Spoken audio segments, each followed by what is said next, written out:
Yes. Welcome to the show, guys. Welcome to Luke and Lewis. Very special Zoom episode with second best guest of the year from 2020, Billy Darcy. Welcome to the show, mate. Runner up. Runner up. A bitter pill to swallow. A bitter pill to swallow. What an honour it's not. I mean, we would have much preferred to have Darren on twice. Already had him on. Yeah. Would have been great to have him back, but he was busy. Yeah. Probably doing, I don't know, what do you do when you win that? You get the key to the city, the mayor's jacking you off downtown. I don't know how it works. Obviously, for people who may not know, this is return guest Billy Darcy, who, let's be honest, and obviously we're happy to throw shade and we'll get back to that, but I would say, in all seriousness, a mammoth effort from you coming second when really you're up against some TikTokers who are popping right now. Oh, You're dude, up against some big competition. You blew Frenchie out of the fucking water. Yeah, well, I don't think Frenchie knew he was part of the competition, unfortunately, but...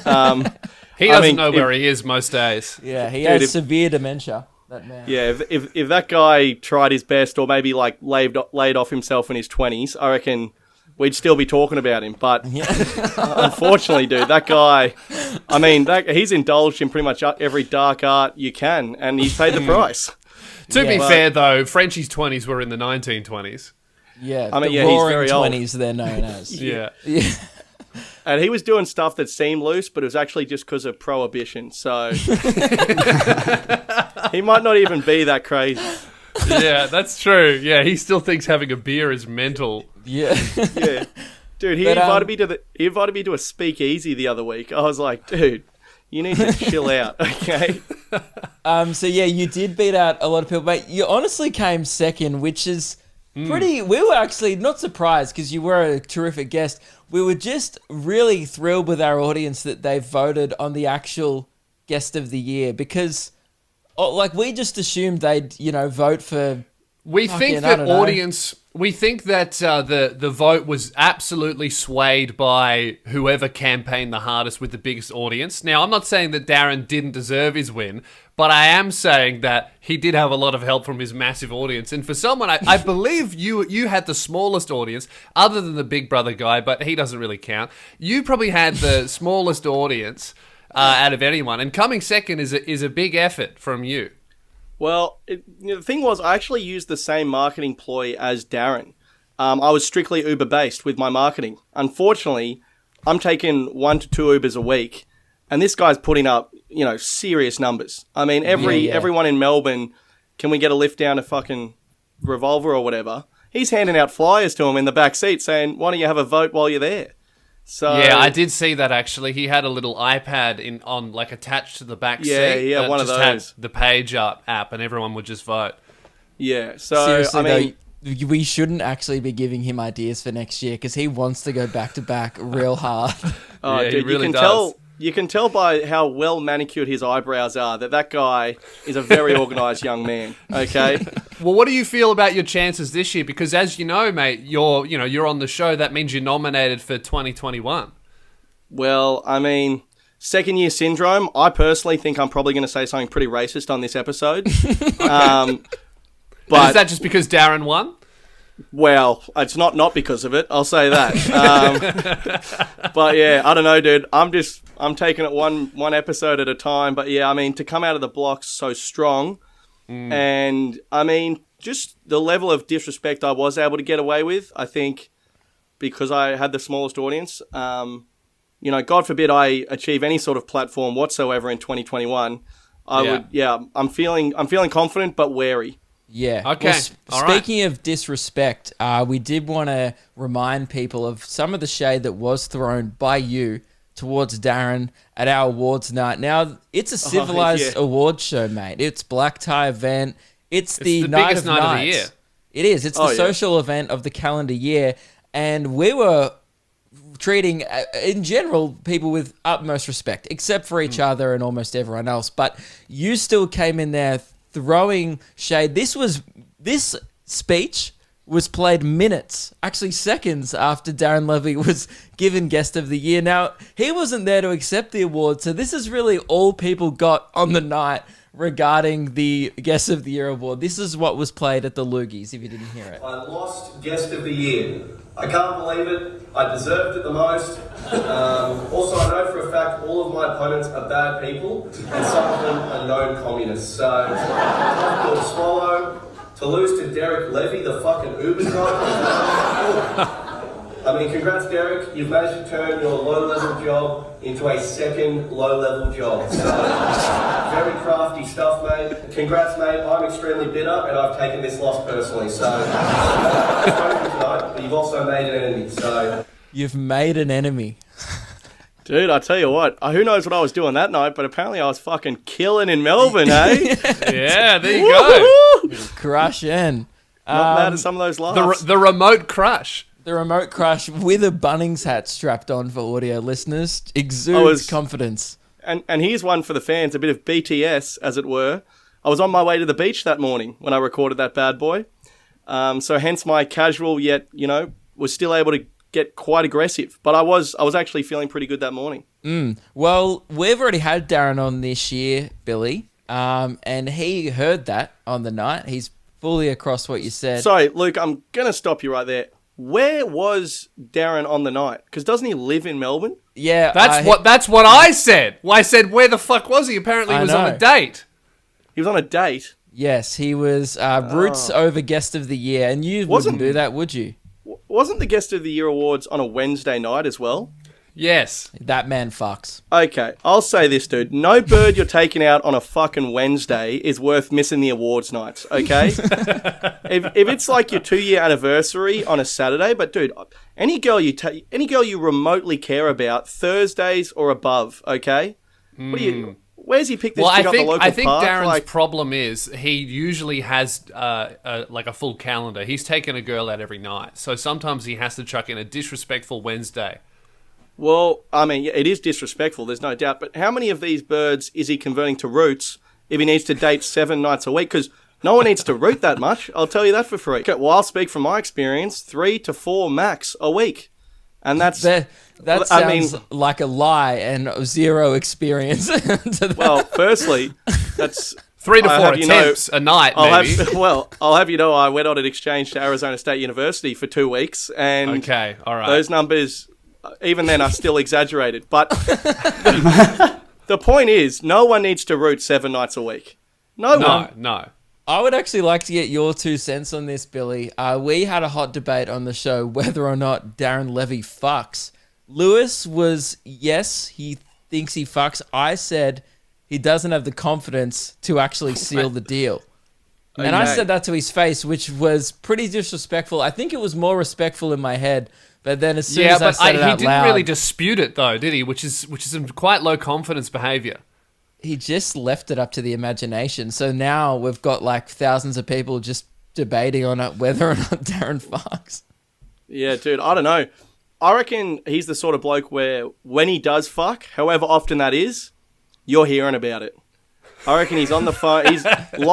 I reckon as he's coming, he's lighting up 3 group chats going, fucking hell, lads, how good's this? I disagree. I think the man is like, he doesn't kiss and tell. But I don't think he kisses either, so there's nothing to tell. Blowjobs only from the man, I reckon. Wow.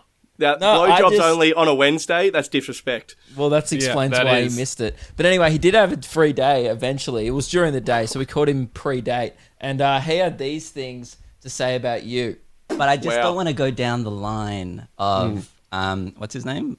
Is it Belinda Darcy? Or disrespectful, Billy Darcy. That's a different angle. Well, to be fair, Billy didn't remember Darren's name. Yeah, you called him Derek? Derek. Yeah, Derek. Which was pretty rude as well. Yeah, disrespectful. Yeah. There's a lot of shade going back and forth while we just sit here and rub our hands and enjoy the chaos. Yeah.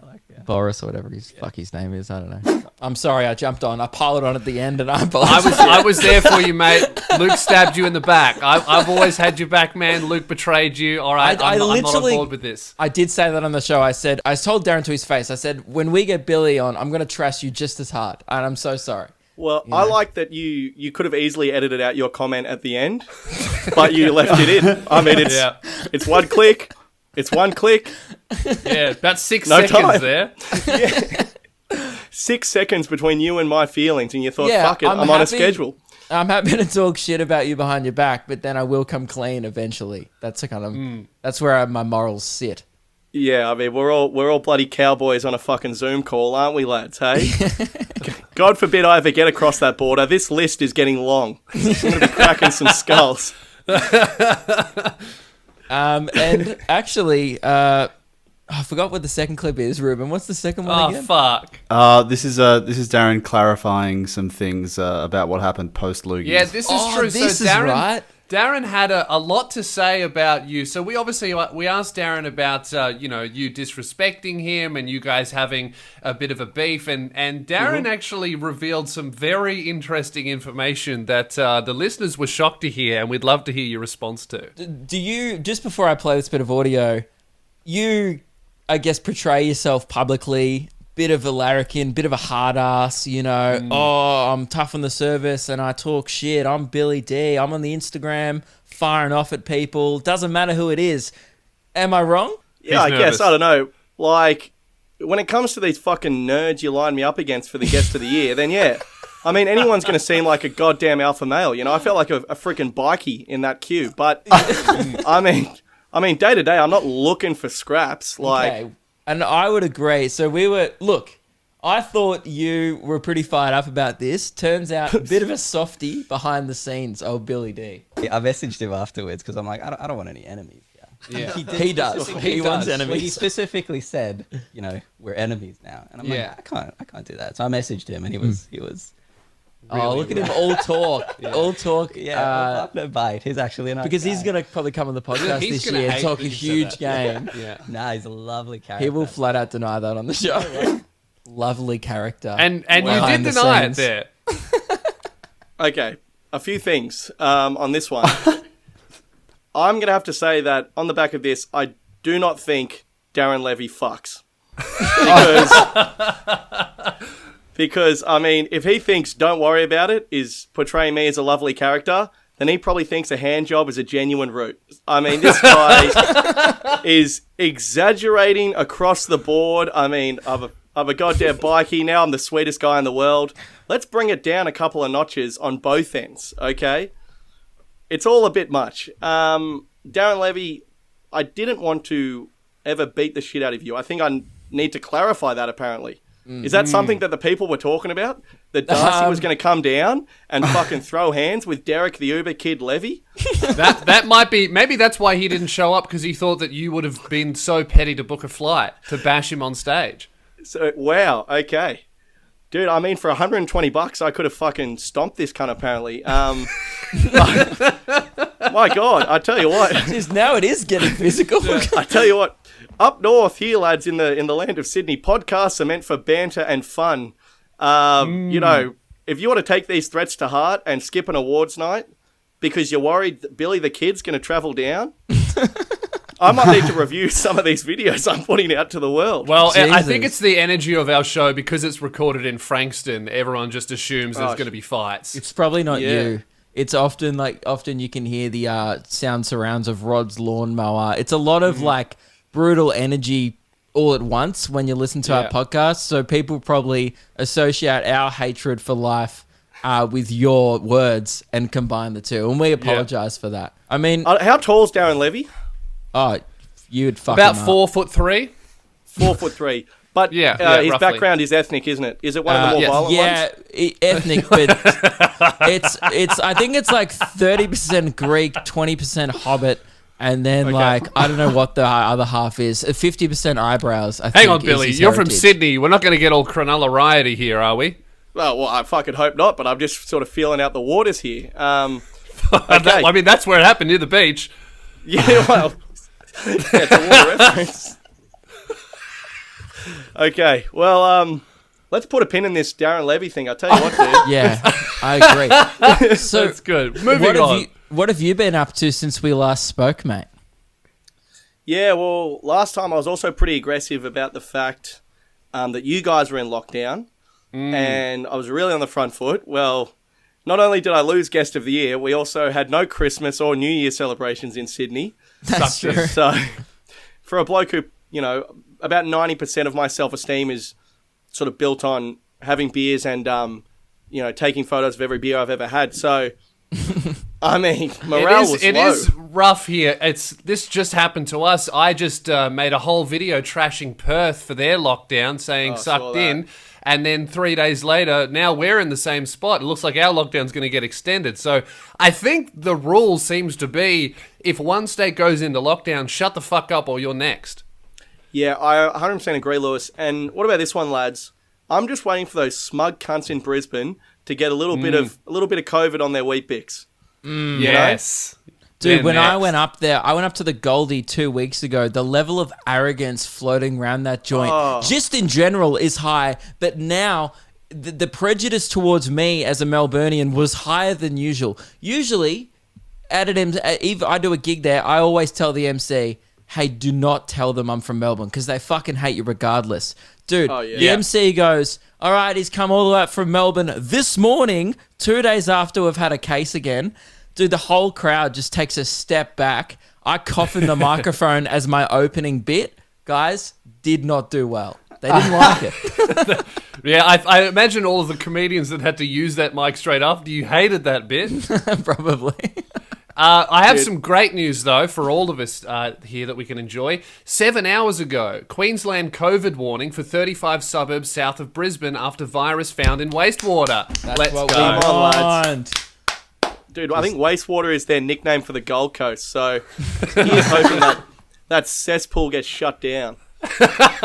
See, I love the Gold Coast, like, ironically and also for real. I think that this whole COVID thing has been like a real exercise in like ruining any chance of any comedian selling tickets outside of their state.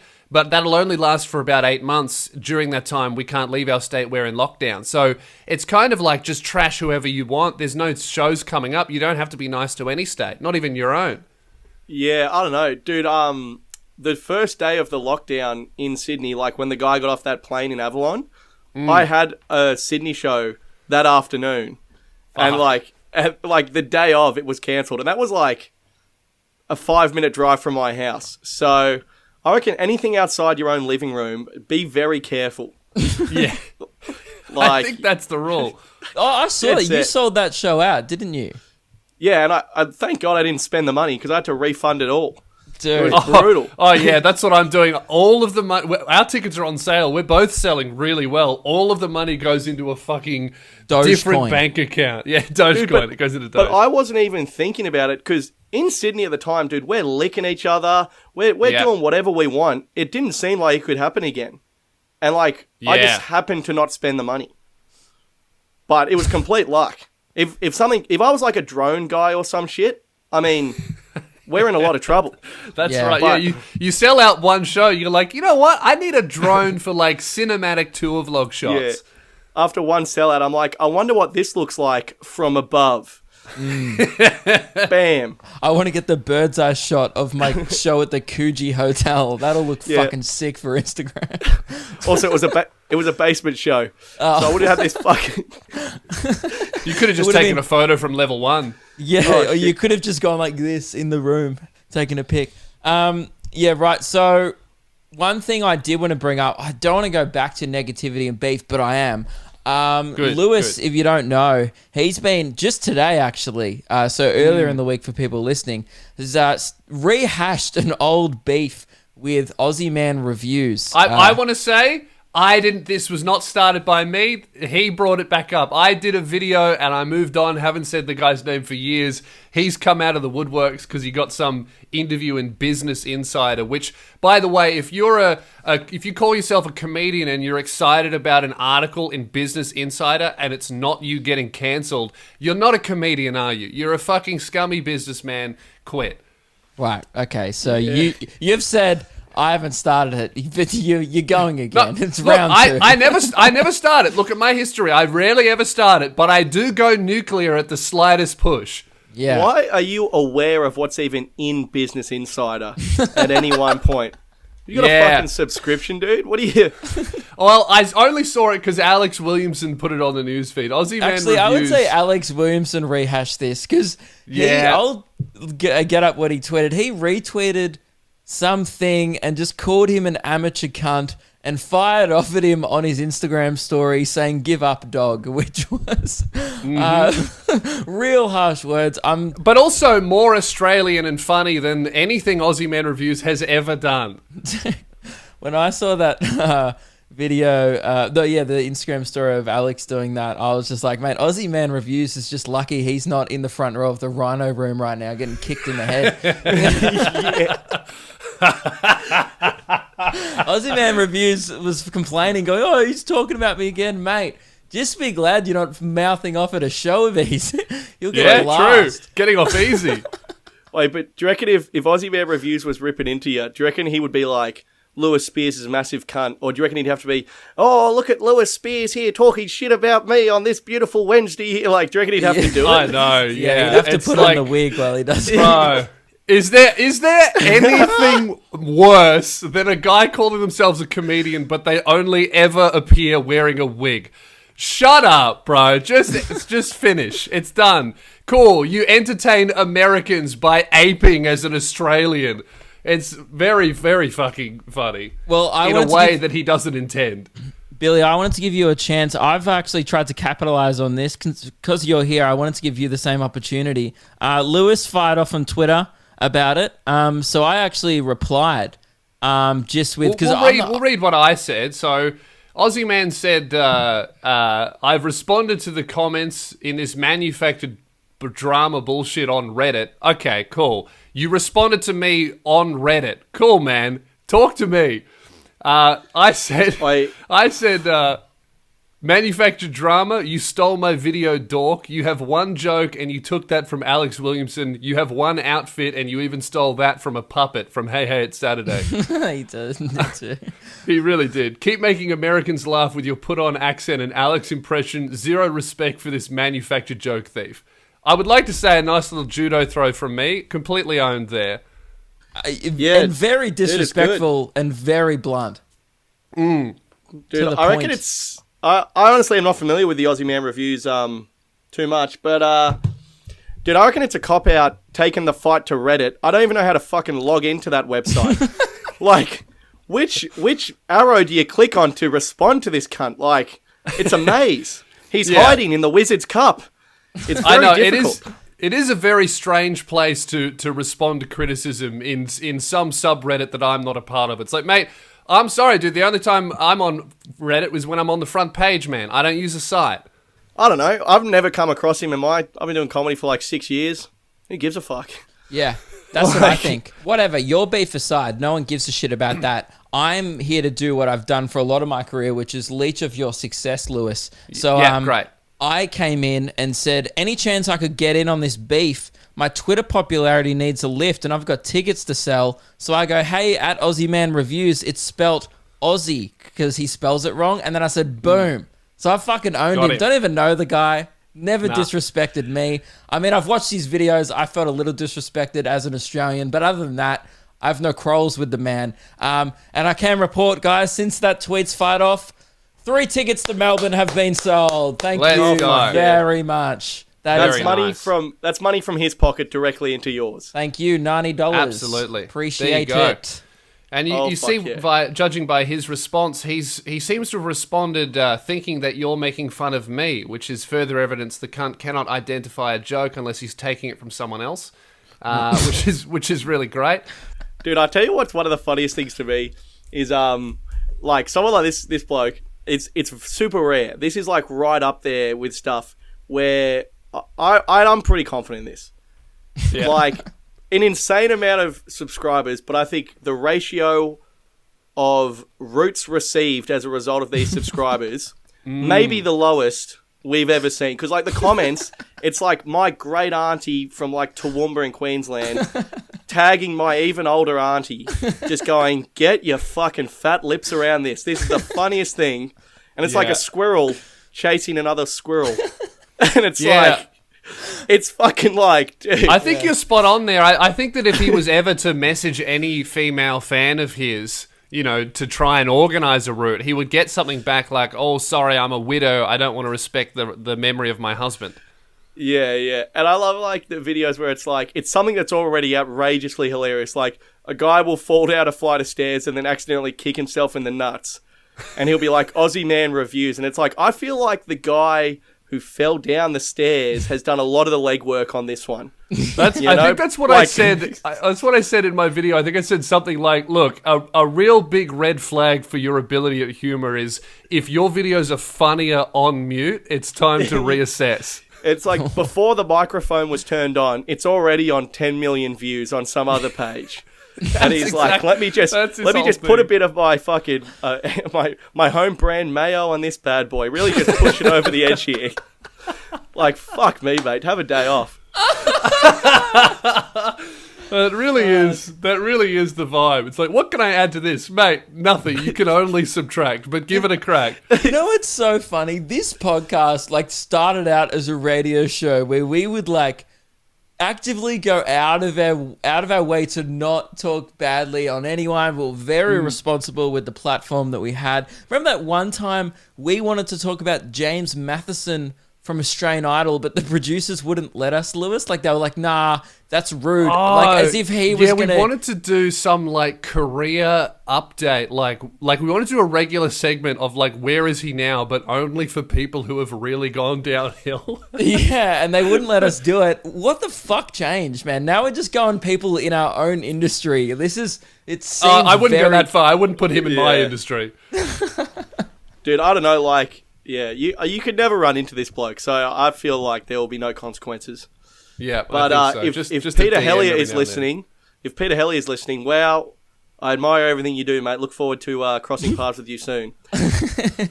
That's a man that wants to be on Have You Been Paying Attention? Oh, shit, yeah. Isn't that Hughesy's show, not Pete's? Oh, dude, I don't care. I'll fucking jack off anyone over at Channel 10. Give me a start. Hughes and Pete Hellier are very interchangeable. Look, dude, just give me a fucking blazer. I don't know who's making the decisions, but let's exit the Zoom. Now fucking Lewis is going at Hughesy. All right, this man. I love Hughesy. I think he's great. He signed my joke book when I was 12. Next, you gonna have a fucking crack at Carl? Dude, I love it when people actually tee off on like big Australian comedians. Like some fucking cunt who's done 2 open mics and is like new to the scene in Sydney will be like, fuck, Hughesy's a massive hack, isn't he?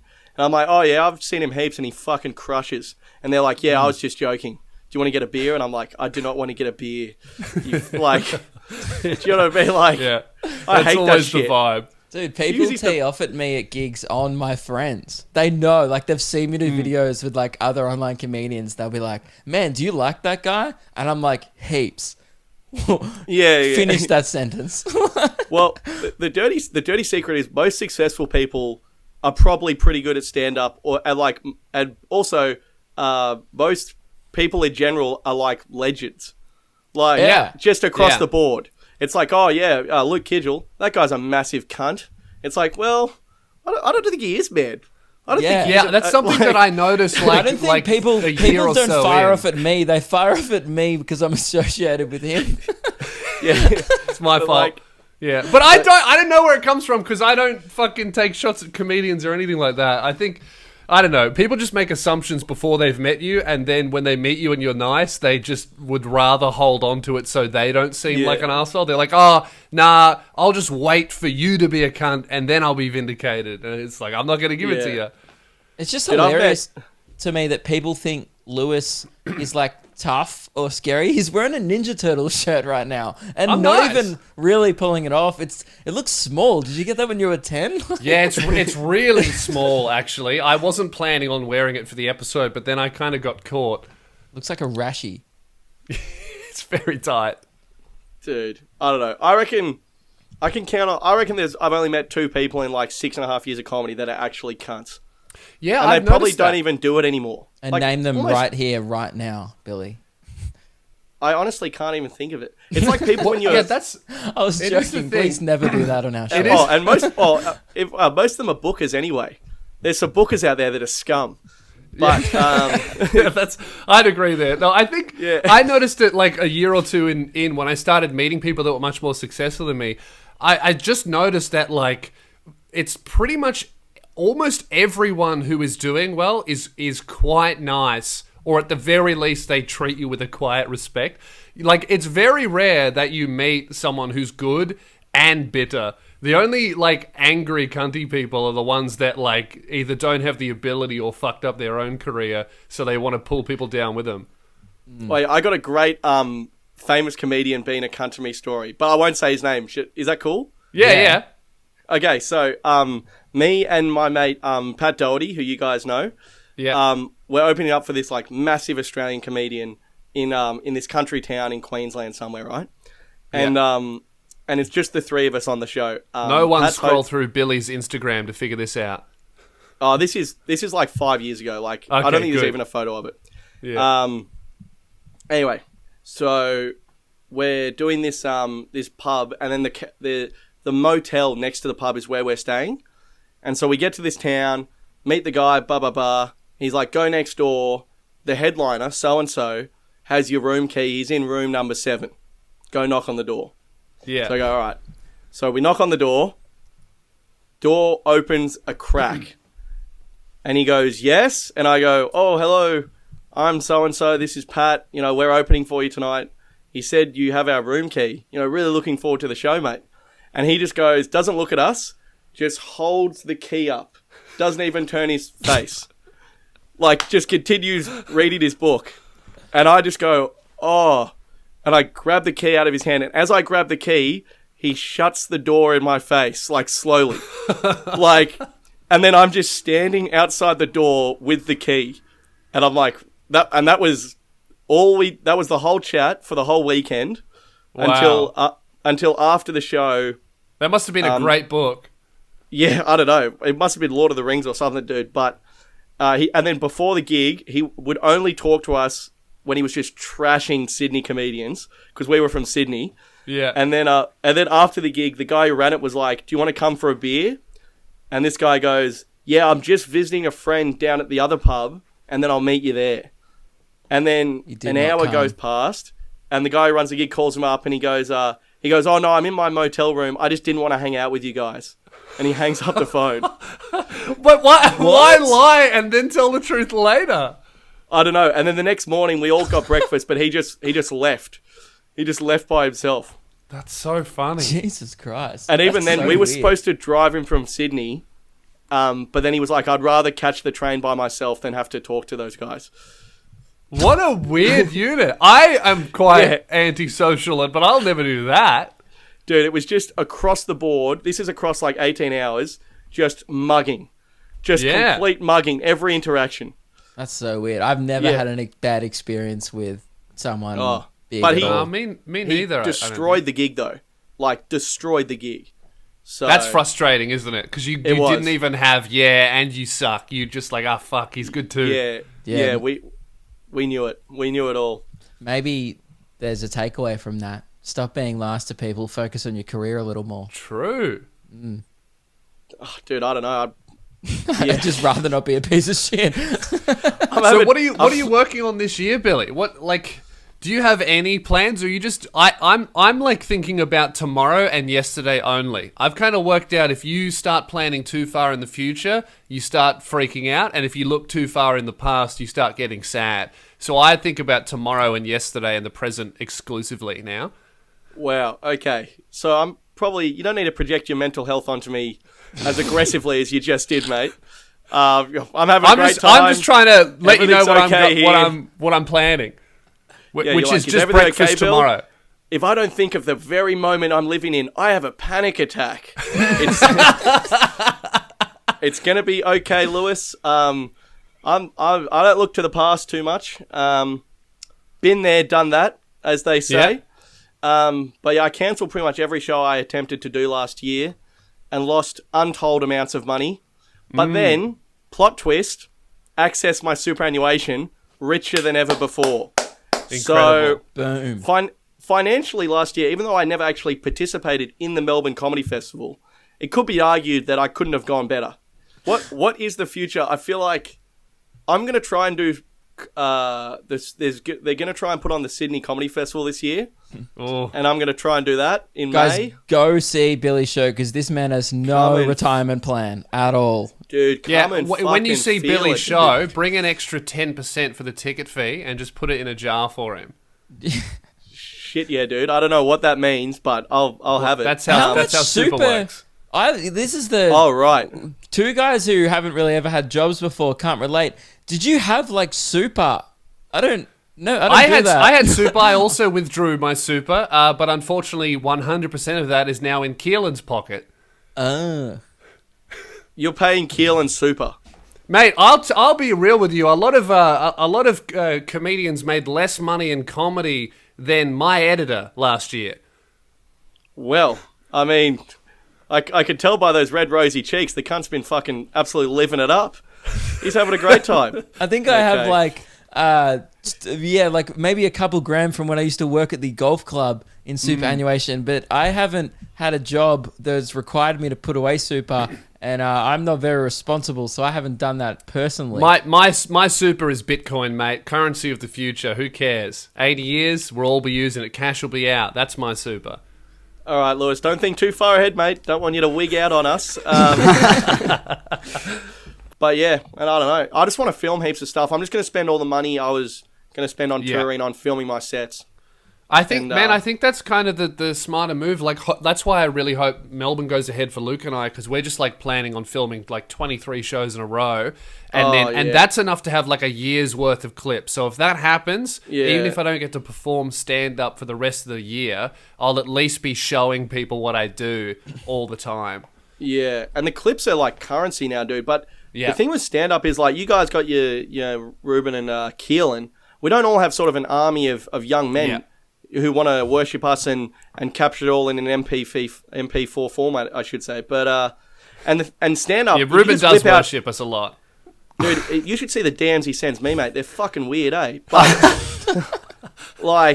but if you just take an iPhone to like a stand up gig, if some guy falls down the stairs at like a gym, you film that on an iPhone. That'll do 10 million views easy. That's hilarious. Yeah. But with stand-up, you need like 2 cameras. You need to mix the sound. You need to do well on the night. Like there's so much that goes into like getting a good stand-up clip. To do them properly, it's a lot. Luke has a lot of clips that are filmed pretty poorly that go well. Mine filmed like shit, dude. TikTok is the Wild West, as you've said in the past, Billy. People prefer it. I'm actually thinking of getting my camera guy, Reese. He's going to come on tour with me. I'm going to get him to film a good for YouTube. And then I'm going to get him to film on a fucking Nokia from 2004 jumping on a trampoline while operating a jackhammer in the background. And people on TikTok will be like, oh, fuck yeah, this is it. Because that's all they want. Dude, the thing with TikTok that's so fun and so crazy is like, you'll see like a Jim Jeffries clip, like from his gun control routine that got like hundreds of millions of views and is now used in like, I think it's used in Harvard as like part of the law degree. And a clip from that will not do well on TikTok. No. And it's just like, and then I'm there with my fucking shitty 30-second bit about catching the bus going, come on, boys, please go viral. And it fucking might, dude. It's fucking so might. weird. Like, I actually find, I was telling Lewis, any bit from my comedy special that's professionally shot doesn't do that well. But if it's filmed with high exposure and I look like a speck of dust in the distance with subtitles, people go like, oh man, someone must have whipped out their phone and started filming him. No, my girlfriend just can't operate a camera. Footage. People think it's like found footage. Because it's like, all of those clips that you post are like the very like the world's first ever stand-up clips that circulated, which was just like the most famous one is just Bill Burr going ham in Philly. That was like filmed on 3 different phones. The audio is horrific. It looks like a flip book, but it's the best stand-up clip of all time, really, because it just seems so real and in the moment. Yeah, but I think as well, the other thing is like, it's pretty fucking impossible to write legitimate gear consistently. Like, to pump out an hour a year is already ridiculous. Yeah. And now you got to put it on the internet and like have it be judged. Mate, it's and just shit. it's just getting wild out there. Well, it is so hard to Yeah. write material, and then it's just the demand for it. That was the best thing about COVID, was that I didn't have to turn over a show. Yeah, it takes a lot of it. You could, because I had an hour, and then obviously shows got put off for a year, and instead of coming up with another hour, I got to instead spend essentially 2 years on one show, and now I feel really good about it. And I took out some old stuff and put in some new shit, and it's like really nice. I think what's kind of interesting how stand-up clips have like affected stand-up comedy is that it's becoming the norm, mostly really because of Andrew Schultz. But it's kind of becoming the norm to do that. But what's interesting and difficult as a comedian is like, okay, maybe I have to burn all of my material to get the comedy special, and then maybe Netflix comes and goes, man, you've gone viral with all your bits, have a special. And then the Warriors, you sat there going, I fucking put out everything. I got to write an hour in 18 months for Netflix, and it has to be better than all the other shit I put out. That's the worry. Well, dude, I'll tell you, and the problem with Andrew Schultz is like, the guy is like 18 years into stand-up before he started doing the clips. And like, the guy is, I think, top 3 in the world. So to He's try brilliant. and follow his Dude, he's model is, I mean, we all got to see it because we were all lucky enough to open It's for insane. him. Even Billy got to open for him in Sydney, and we did the Melbourne shows. Dude, I saw that hour twice. It was like top 3. Top 3 I've ever seen was in no particular order, but it was Jim Jeffries, Theo Von, and Andrew Schultz were like the best 3 hours I've ever seen live. It was fucking amazing, all 3 of them. Yeah, I've seen those. I've seen all those 3. But yeah, just what you were saying, Lewis, it's kind of weird for me. Like, you boys have a good audience and stuff. But like, the thing with me is like, so I don't have to turn over a show last year, but now I'm thinking, like, if I was to tour this year, do I put out all this material? Maybe it goes well, and then people come to my next shows, and I have bigger crowds. But then what the fuck am I going to do? So it's like, do I save my material for shows that not many people are going to see? Or do you put all the material out, and then maybe people will come, and you've got no material left? I think maybe if the whole show is a repeat, people will get upset. I think with that. 15 But minutes if you maybe? repeat a couple of classics and maybe even say, I've done these before, do you want to hear them again? I think people can kind of appreciate that. I've never done it, but I've been on the receiving end of it, and I loved it. But also, it's like, it goes both ways, because some people are like, play this one that I saw, I love it. And then other people are like, hey, you put fucking honey and banana on your Wheat Bix yesterday, you piece of shit. Yeah. Mix it up, like, you say like the same sentence on like a TikTok and a podcast. They're like, I'll fucking kill you, Darcy. I hate like, that. That one pisses like, me off. And then, I don't know. And then, So and the thing is, you just want people to get their money's worth. Like, that's all. Like, if people would want me to do crowd work for the whole hour, or play, do bits they've all heard before, whatever, I would just like some clarification, I just don't want anyone to feel like ripped off, or like, oh, I can't believe he did that, That's not what I know what I mean? It's an interesting thing that comedians are in that, like, musicians are just not. Like, musicians, all people want to hear is the greatest hits again and again and again. They want to hear it live. And you listen to the fucking songs they're going to play on the way to the venue, and then you hear it live and it's better.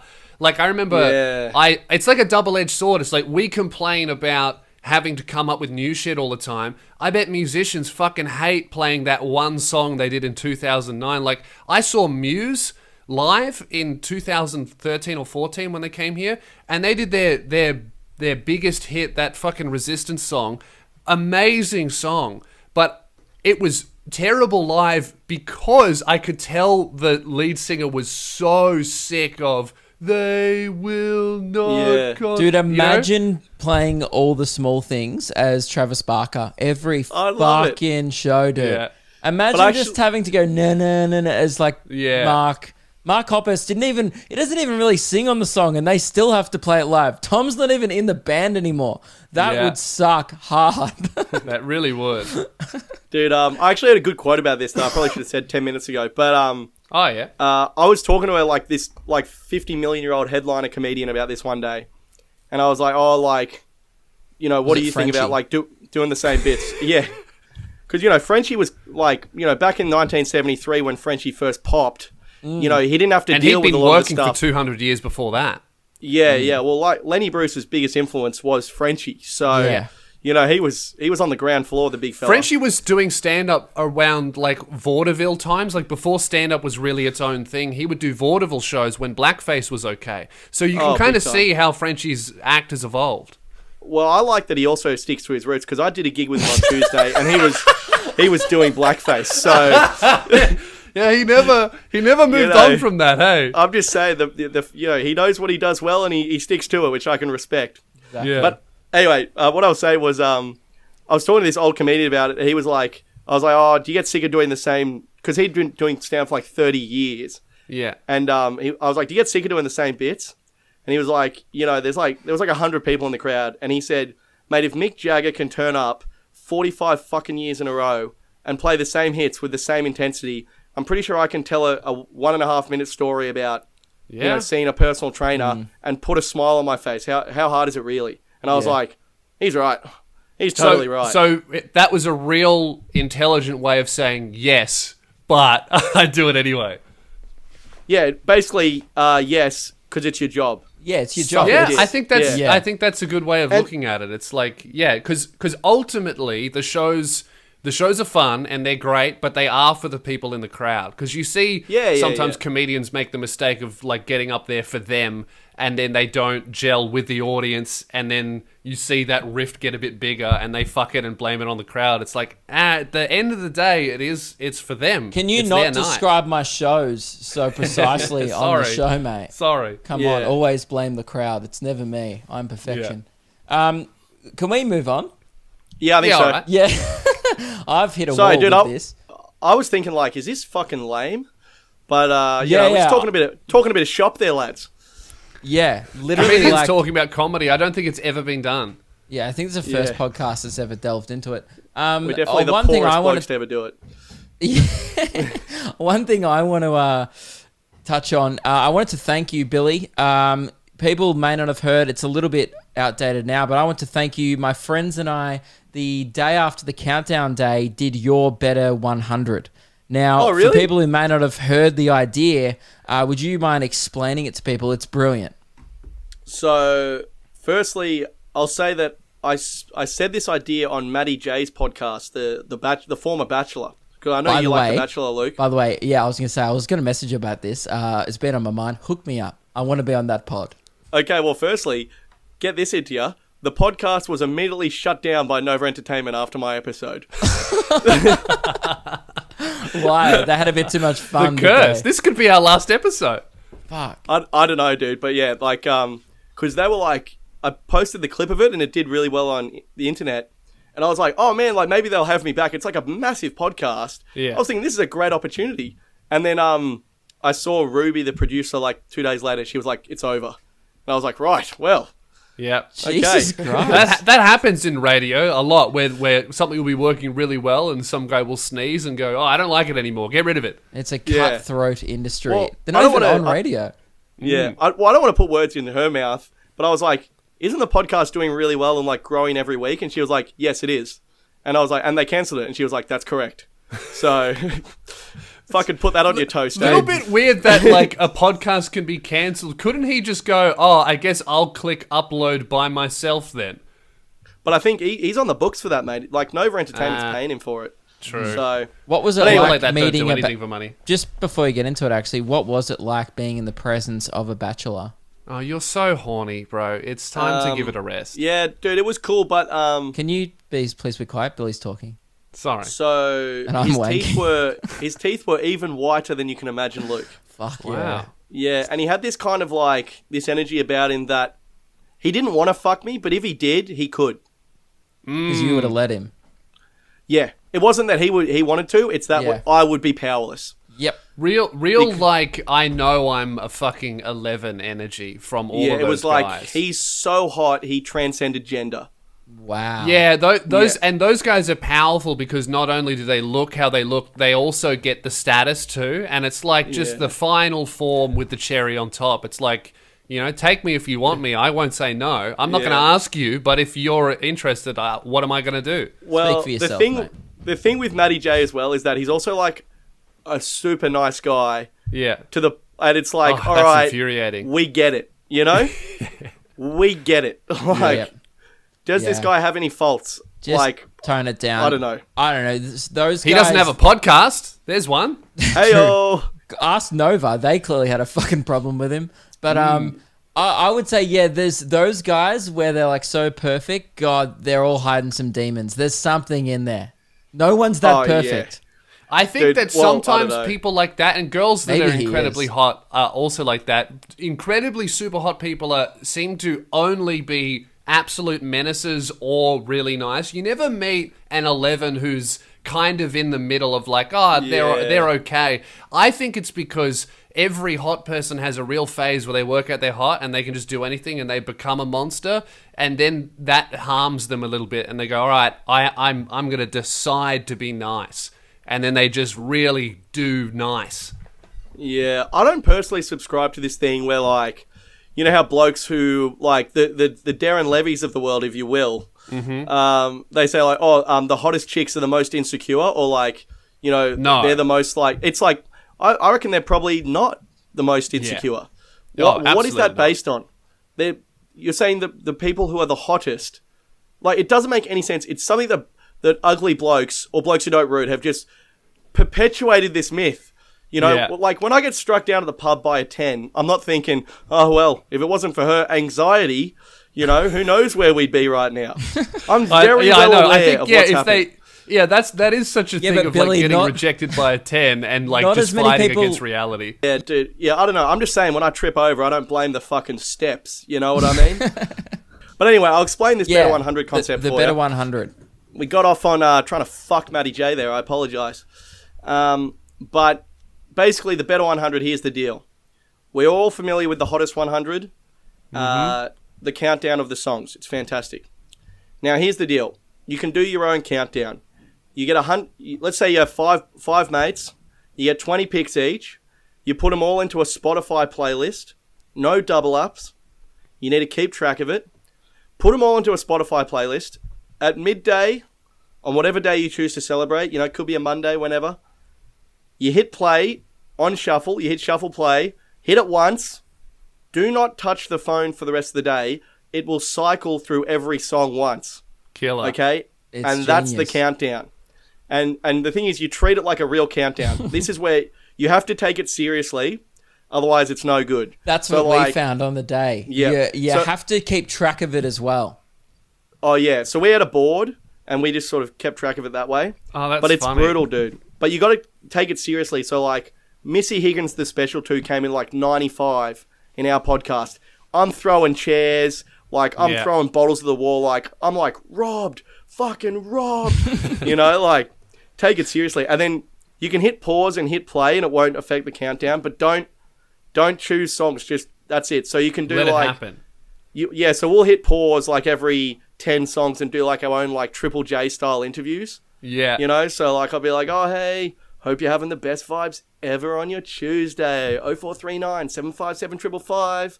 Tell me how your weekend's going on. And we'll just carry on like, I just did a line. I thought, you know, the boys told me to make me cool, but it was ketamine. Now I'm upside down in the shallow end. Like, you know, like, and we just do, and then it's so fun.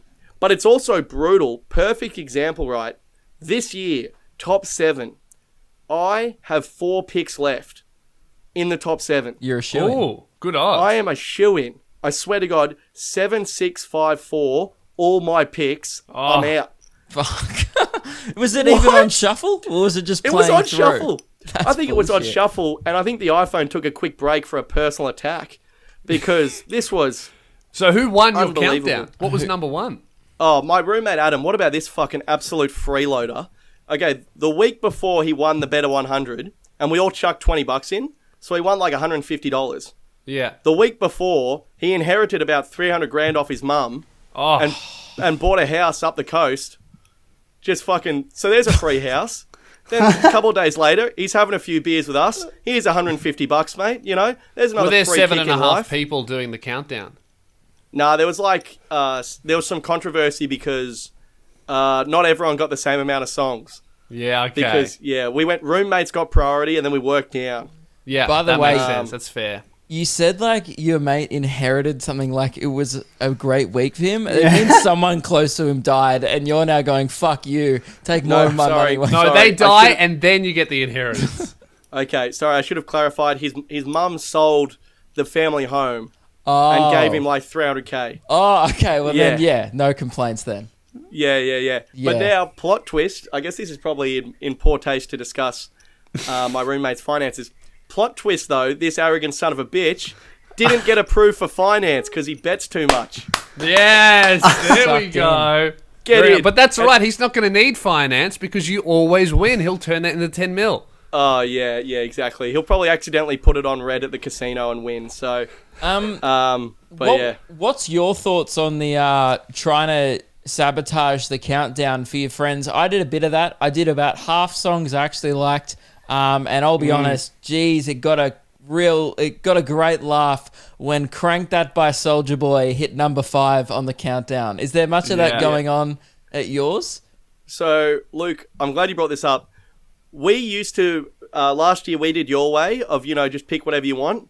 But unfortunately, what happened was what we now refer to as the Inda Club incident of 2019, where Inda Club came in at number 3. We got about 35 white guys in Sydney in a backyard with Inda Club by 50 Cent cranking. Yep. We just sat there in silence. There was no vibe. Yep. So now, So the next year you decided to really segregate and just So have what- like a whites only playlist. Yeah, no. So it was a whites only playlist. Our rule was if it wouldn't fly in Tennessee, it's not going to fly in our backyard. So that was no. So what we did now was you could, when we were picking the songs, you could veto them. So let's say we're Good. picking the songs, Okay. and you say, Luke, I want Yep. "Crank That" by Soulja Boy. Which, by would- the way, I would- didn't really want. I just thought, geez, if this goes top 10, it might get a laugh. And it did. But you know what? Yep. Geez, it got old after a minute. And then we had to sit Yeah. through 2.5 minutes of repetition of Soulja Boy. No The one intro's remembered the funny. dance. The whole song is Dude, when brutal. it came on, you bought the house down. Yeah. And 1 minute in, it was a lot of like, I wonder what's going to go top 2. So, Yeah. Dude, it was great. I tell you what was fun for me on that Australia Day weekend, because I feel like everyone was just doing everything every day. I was like, blokes were calling me up and I was FaceTiming into people's backyards and like giving a bit of banter for their better 100. you're So, just like- that guy. Yeah, I'd do a little interview with the lads like Oh, over the good. Bluetooth speaker. Yeah, That's it was great. fucking fun. Yeah, Oh, yeah. Another one that I had a gripe with, and I'm gonna maybe going to introduce the veto rule next year, because my mate put in fucking Saint Jimmy, a song by Green Day that goes for about 9 minutes. I'm like, mate, we don't have Yeah, all day. nah. You can't That's be out. putting in Bohemian Rhapsody either. It's a great song, but we don't have the afternoon. I'll get burnt. Yeah, so our rule was the song needs to, it can be something you like, but with a view to enhancing the vibe of the overall party. Yes. Okay, so I put in my album tracks. Yeah, my roommate Danny put in Hallelujah. I don't know who it's by, Nah. like Hallelujah. Yeah. It's like, you can't have Jeff that. Buckley. it's like, mate, just because your missus left, like, we want to have a good time, Yeah. you know? Some of us don't want to be reminded of Shrek, you weirdo. All right? Just Yeah. let us have a good afternoon, Shrek free. Yeah, and also, who goes to the Shrek fucking playlist and thinks upbeat tunes, Yeah. Hallelujah? You've got to go past about 7 bangers to get to Put Hallelujah. I'm a believer on. God. How fucking hard is it? I know. Now, before we wrap up, and again, this is what I was actually leading towards before, but we got about 30 minutes sidetracked. Speaking of internet beef, you had a dip at me during the week on Instagram, Billy. I wanted to bring it up. I thought it was a bit rich coming from you, I'll be honest. I Oh, posted... I don't think anything rich comes from Billy. Oh, boom. There it is. Thank you. Sorry, can straight white men be hypocrites? Yeah. I thought, Yeah, it's impossible for us. Yeah, it is. go on, lads. When I posted a thing, it was a cheeky jab at the gym, which I didn't think you were particularly defending. I think you were just having a go at me in general. I said when someone says they pay money to lift things up and then put them down again, because I was wearing my Well Gym merch at a gig. Yep. Yes, I wear my own merch at a gig, which I thought would have been the bit ripe for criticism. But you didn't go at that. You picked something quite peculiar about the photo, which I didn't even notice before uploading. In the photo, I'm leaning on a staircase. And then you go, it was pretty uncalled for. You go, you're going to address the staircase. What was that at? Was that a go? Was that a heckle? Sorry, I don't know what goes on in Melbourne. There's not just a fucking staircase on every stage in Sydney. Yeah, but don't pretend. Is this normal? No. Are all the green rooms upstairs? Those were very good photos of quite a horrific gig. That was an open mic. And are you just in some cunt's living room? Like, is this not bizarre to anyone else? Basically, don't worry, Billy. When I saw the staircase before I was about to get on stage, I thought, really, we're not going to address the staircase? Yeah. And I just thought it was a bit much, look, pointing out to my adoring fans that, yes, I was doing an open mic. It was a bit disrespectful, but I thought, hang on, this is coming from the king of open mics, all right? Don't ever forget, Billy, that I gave you your first shot in Sydney. Probably not, but I did let you open for me once, and you did great, man. I appreciate it. Thanks for coming that down. Story Billy told earlier in the show was about Luke. Yeah. I gave you the room key, and why do you think I didn't fucking look you in the eye? Yeah, dude, I tell you what, Luke, man, I got no problem with open mics. I love a good open mic. Yeah. I didn't even remember commenting that on your photo. Damn it. I would describe that as a mild jab. Right, if it was on the side of a sauce bottle, we're looking right down the end of the chili. Yeah. And just thank you, lucky stars, mate. You aren't Darren Levy, because if that is going to rock you to the core, it did. Where you have to win. Is this the reason I'm on the podcast today? No, it's because, and I want you to know why it was humiliating. It's because I was at a family dinner. I'd gone over to my parents' house. My brother was there. Now, he's much more of a fan of your comedy than mine. I hadn't seen your comment yet.